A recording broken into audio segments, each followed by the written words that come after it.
ज़ैगम साहब आपकी तरफ आते हैं। अगर हम थोड़ा सा बैकग्राउंड देखें तो अगरचे जनूबी एशियाई ममालिक में नेपाल के अलावा नौजवानों को एहतजाज से कोई बड़ी सियासी और इंतखाबी कामयाबी हासिल नहीं हुई है। अगर तो ये भारत की पार्टी कॉकरोच पार्टी इसी तरह से चलती रहती है, एहतजाज होते रहते हैं, तो आपको लगता है कि क्या नौजवान जो है कोई सियासी मंजरनामा तब्दील करने में कामयाबी हासिल कर सकते हैं? इस वक्त जो सबसे अहम बात है वो ये है कि ये जो नकली काकरोच हैं, ये नौजवान तो मजाक मजाक में काकरोच है ना, इनका मुकाबला है असली काकरोचों से। वो असली काकरोच जो नफ़रत, तशद्दुद, तकसीम, तफरीक के कुएं में पल रहे हैं और 1.5 अरब की कौम को उस कुएं में घसीट रहे हैं।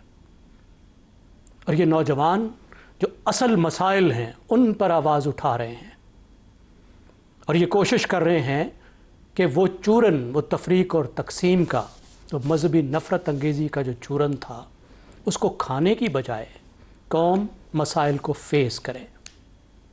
देखिए, आपने बांग्लादेश का, नेपाल का बताया।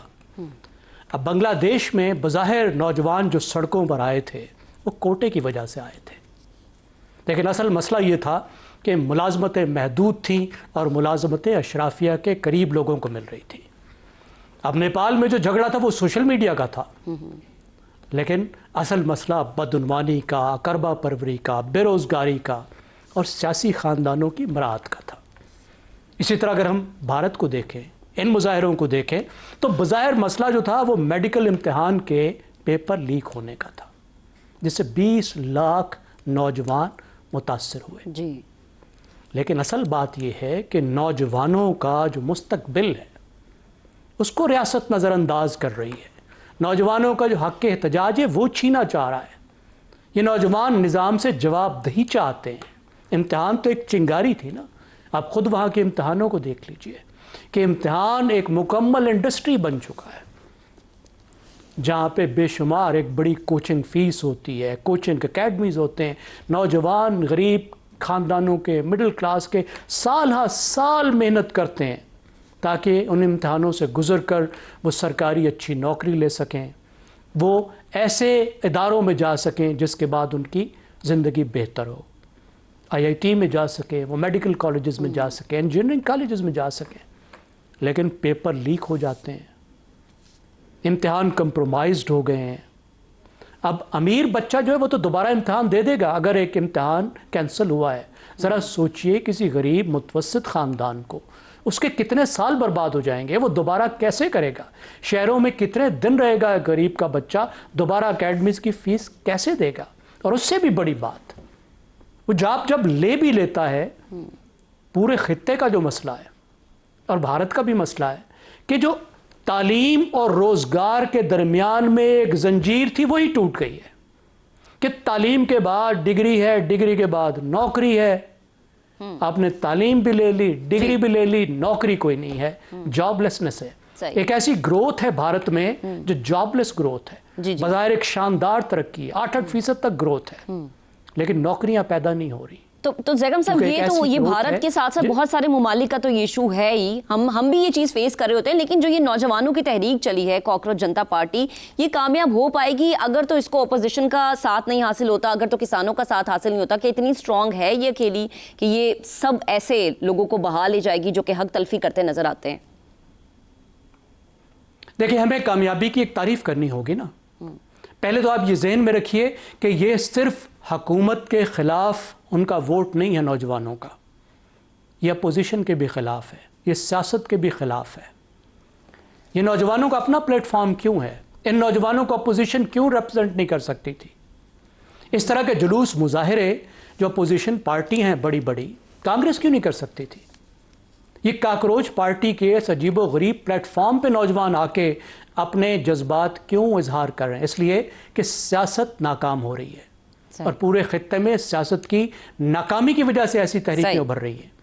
कामयाबी इन लोगों का इतना बड़ा एहतजाज ही कामयाबी है, एक प्लेटफॉर्म का बन जाना कामयाबी है। सही। आमिर साहब, आपकी तरफ आते हैं। अगर तो तलबा और किसान अपने अपने मुतालबात को लेके भारत में एक हो जाते हैं, तो आपको लगता है कि ये जो मोदी की गवर्नमेंट है उसके ऊपर एक प्रेशर आएगा, या मोदी की गवर्नमेंट इस प्रेशर को या इस चैलेंज को फेस कर पाएगी? महक, इसको ना हम एक प्रोसेस के तौर पर देखने की कोशिश करते हैं, राइट? बिकॉज ये पाकिस्तान वाला हाल तो नहीं है ना, जहाँ पर अगर हुकूमत थोड़ी सी डामाडोल होती है तो वो उसमें किसी प्रोसेस का अमल दखल नहीं होता, कभी उसको सदर को यानी तरमीम इस्तेमाल करके निकाल देता है, कभी फौज बराह रास्त आ जाती है, कभी अदालतों को इस्तेमाल करके निकाल दिया, हुकूमत को बदल दिया जाता है। भारत में तो जब से आज़ाद हुआ है भारत, उसके अंदर एक डेमोक्रेटिक ट्रांजिशन ही हुई है, और बावजूद इसके कि अब ये तीसरी टर्म सर्व कर रहे हैं प्राइम मिनिस्टर मोदी, उनका भी इन्हिसार जो है वो उसी डेमोक्रेटिक प्रोसेस में है। अब इस प्रोसेस में क्या हुआ है, कॉकरोच जनता पार्टी के आने से किसी भी नई पॉलिटिकल एंटिटी को अपने कदम जमाने के लिए बुनियादी तौर पे 3-4 चीजों की जरूरत होती है, जिसमें सबसे पहली होती है रिकग्निशन, जो उन्हें पहले दिन ही मिलती है।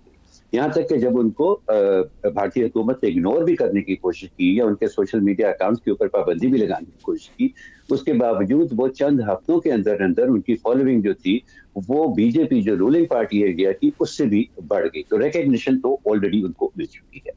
दूसरी चीज कि उसकी एबिलिटी लोगों को अराउंड किसी न किसी कॉज के आसपास मोबिलाइज करने की होती है, वो हमने देखा कि वो बतदरीज बढ़ रही है सीजेपी के मामले के अंदर, क्योंकि जब उन्होंने पहला पब्लिक एहतजाज भी किया तो उसमें तो सिर्फ चंद 100 लोग आए थे, वहां से लेकर एक बहुत छोटे अरसे के अंदर अब हम देख रहे हैं कि हजार की तादाद में लोग जो है वो बाहर निकले हुए हैं। कोई भी रीजनेबल एस्टिमेट अभी तक हमें इस तरह से अवेलेबल नहीं है, लेकिन कहा जा रहा है कि 20-25 हजार से ज्यादा लोग अब तक जंतर मंतर में जो है वो इकट्ठे हो चुके हैं। तीसरी चीज होती है एक्सटर्नल सपोर्ट, यानी कि दीगर सियासी जमातें उनको कैसे देखती हैं कहीं किसी भी नई उभरती हुई सियासी ताकत को। तो वो हमने देखा है कि भारत के अंदर डेस्परेट हैं सारी सियासी जमातें, तकरीबन उनका वही हाल है जो कि अपने धरने के बाद पीटीआई का पाकिस्तान में था, जब वो अपनी सियासी सिम को खोती हुई नजर आ रही थी और फिर एकदम से पनामा लीक्स हुआ और उसको उसकी एक नई रूप फूंक दी उसने तहरीक इंसाफ के सियासी कोशिशों के अंदर।